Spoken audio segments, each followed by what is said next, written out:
बिस्मिल्लाहिर्रहमानिर्रहीम। अस्सलामुअलैकुम नाज़रीन, दीनी मसाइल में खुश आमदीद कहते हैं।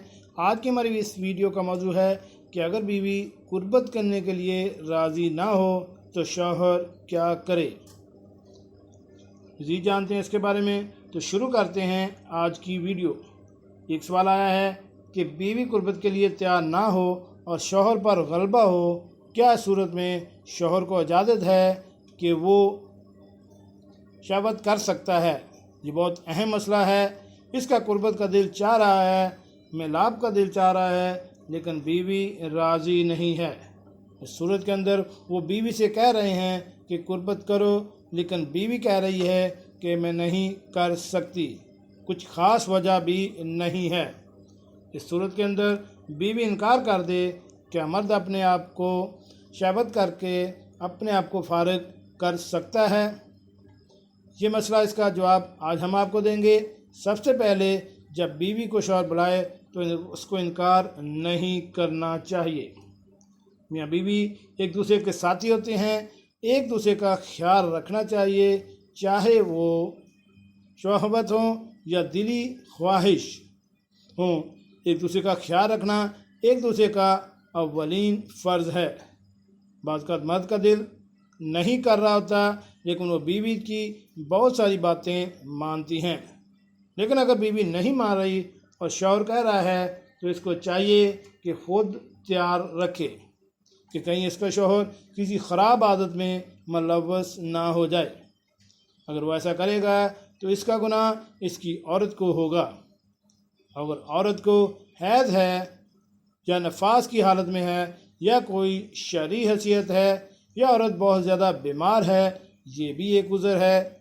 इस सूरत में औरत इनकार कर रही है तो मान लिया जाता है। लेकिन ऐसा कोई मसला नहीं, इस सूरत में औरत अपने शौहर को कुर्बत से मना कर रही है तो ये बहुत गुनाह की बात है। हदीस पाक में आता है कि अगर शौहर बुलाए और औरत तंदूर पर रोटियां भी लगा रही हो तो इसको चाहिए कि इस काम को छोड़कर अपने शौहर की ख्वाहिश को पूरा करे। इसके अलावा एक और हदीस है, ये बात साबित होती है कि जो औरत रात को अपने शौहर की ख्वाहिश को पूरा नहीं करती तो फरिश्ते इस पर लानत भेजते हैं।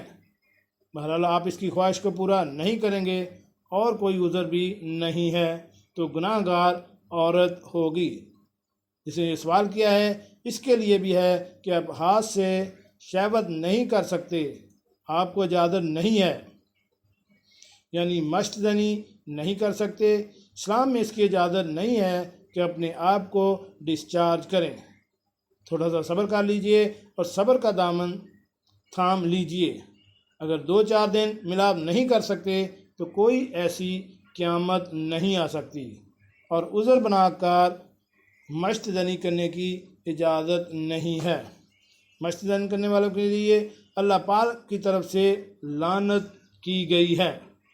हदीस पाक में आता है कि मश्तजनी करने वालों के हाथों को क़यामत के दिन हमला उठाया जाएगा। ऐसी बहुत सी वईदें आई हैं, तो कोशिश करना चाहिए कि मियाँ बीवी एक दूसरे का ख्याल रखना चाहिए और एक दूसरे के जज्बात को समझना चाहिए। जी नाज़रीन, कैसे लगी आज की हमारी ये मालूमाती वीडियो। हमारे इस चैनल दीनी मसाइल को सब्सक्राइब करें और साथ बेल आइकन का बटन भी प्रेस कर दें ताकि ऐसी मालूमाती वीडियो आपको बार बार मिलती रह सके। मिलते हैं एक नई वीडियो के साथ। अस्सलामु अलैकुम।